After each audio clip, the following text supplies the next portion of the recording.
The iPad mini is the Apple device I grab more than I expect to, because it fixes a real problem. Most tech is either powerful and annoying to carry or portable and annoying to use. The mini sits right in the sweet spot. It's small enough to live in a crossbody bag, a jacket pocket, even one hand, but it's still a real iPad that can handle work, reading, creative stuff, and play without feeling like a compromise. And today I'm going to show you the specific ways it changes your day-to-day, plus a few rumors that could make the next mini even more tempting. Quick context. I use a bigger iPad as my main workstation, and that's not going anywhere. But the iPad mini is the device that fills all the gaps the big devices create. It's the one that's always within reach, always ready, and never feels like a hassle.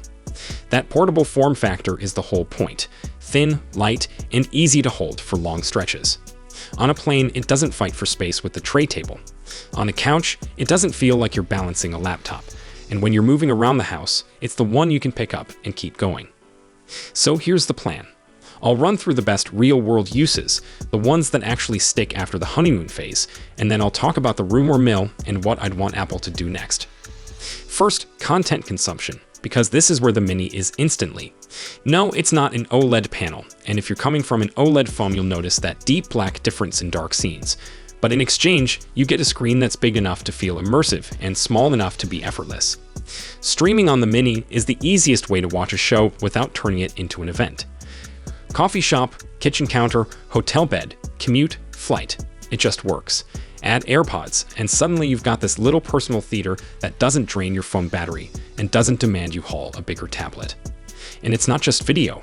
Reading on the mini is the sleeper feature that turns into the main event. Ebooks, PDFs, articles, newsletters, manuals, school material, comics, manga, all of it looks great. The big difference versus a phone is your eyes don't have to constantly zoom and scroll. The big difference versus a dedicated e-reader is you're not locked into one type of content.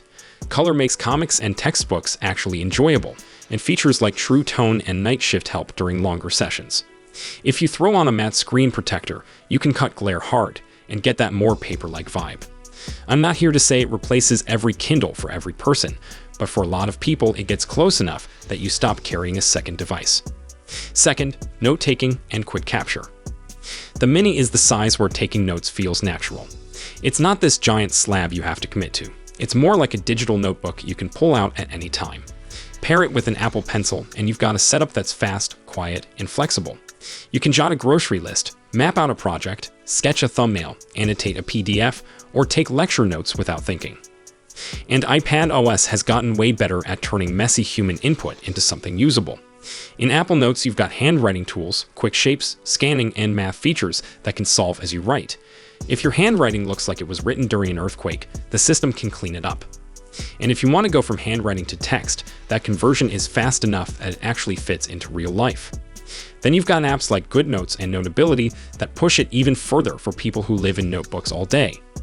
What I like most is the mini doesn't require a setup moment. You don't have to open a laptop, find a surface, get comfortable. You just pull it out, write, and move on.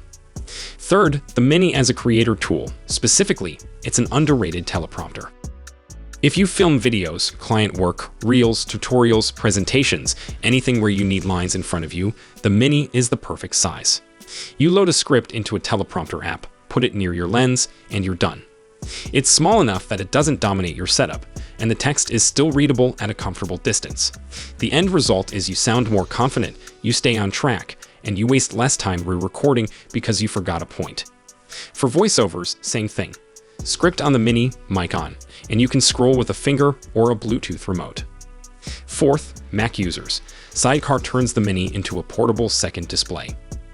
This is one of those features that doesn't look exciting until you actually use it. You're working on a MacBook in a coffee shop, a library, a hotel, or on campus, and you want more space without carrying a monitor. Sidecar gives you that extra screen instantly. Put your email or chat on the mini, keep your main document on the MacBook, and suddenly you're not constantly alt-tabbing. It's wireless, it's clean, and your Mac's keyboard and trackpad control everything like it's normal. And here's the rumor-flavored thought. I keep hoping Apple loosens the rules around multi-iPad workflows. People have been asking forever for better iPad as display options between iPads, or more flexible external display support on smaller iPads. There's no confirmation, but with Apple pushing iPadOS harder every year, I wouldn't be shocked if some kind of expanded display feature shows up in a future iPadOS update. Even a small improvement could make the Mini even more valuable for travel. Fifth, productivity with AI, and yes, we're going to talk about the rumors. On the newest Mini, the A17 Pro chip puts it in the conversation for Apple Intelligence features. And like it or not, AI is becoming part of normal productivity. The real value isn't flashy demos, it's speed, drafting emails when you don't want to type, summarizing long notes, rewriting a paragraph to sound clearer, generating a quick outline, pulling key points out of a document before a meeting. That's the stuff that actually saves time. And one of the more fun tools is image playground style generation.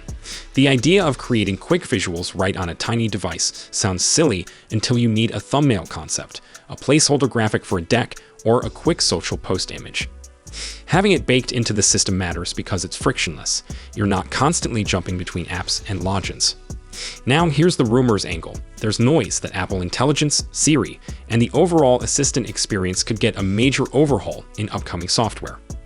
Timelines are always messy, features slip, and Apple moves at Apple speed, but the direction is obvious.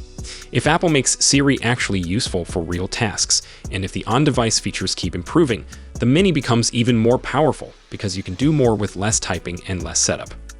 And if you don't have the newest Mini, you're not locked out of AI. ChatGPT, Claude, Gemini, and a bunch of other apps already run great on older Minis.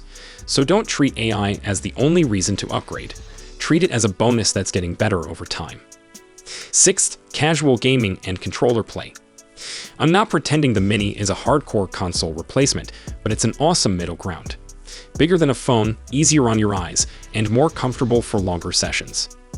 Pair a controller and you've got a clean portable gaming rig that doesn't chew through your phone battery. For Apple Arcade, emulation-style libraries, remote play, cloud gaming, even just puzzle games, it's an easy win. Seventh, the half your gadgets effect. This is the part people don't talk about enough. The Mini quietly replaces a bunch of separate items: an e-reader, a small notebook, a portable monitor in some situations, a travel TV screen, a script reader, even a lightweight editing and review device. Not because it's the best at every single thing, but because it's good enough at all of them while being the easiest to carry. And that's why I keep two iPads. The big one is the workstation. The Mini is the always-with-you device. Different jobs, different strengths, and together, they cover basically everything. Now, quick rumor wish list for the next iPad Mini. A display upgrade would be the obvious one, whether that's better contrast, higher refresh rate, or improved outdoor brightness. Battery gains are always welcome. And I'd love to see Apple commit to the Mini as a pro portable device with more accessories, especially a better keyboard option. None of this is confirmed, but if Apple wants the Mini to stay special, those are the areas that would matter. If you've got an iPad Mini, drop a comment with your #1 use for it. And if you don't have one, tell me what you'd want it to replace in your life. And if you want more Apple workflow videos with real use cases and honest upgrade talk, subscribe and turn on notifications so you don't miss the next one. The iPad Mini isn't trying to be your main computer. It's trying to be the device you actually use because it's always convenient. Watching, reading, taking notes, creating, working with a Mac, playing games, even using the latest AI features as they roll out. It's small, it's fast, it's flexible, and it fits into real life without effort. Thanks for watching, and I'll see you in the next video.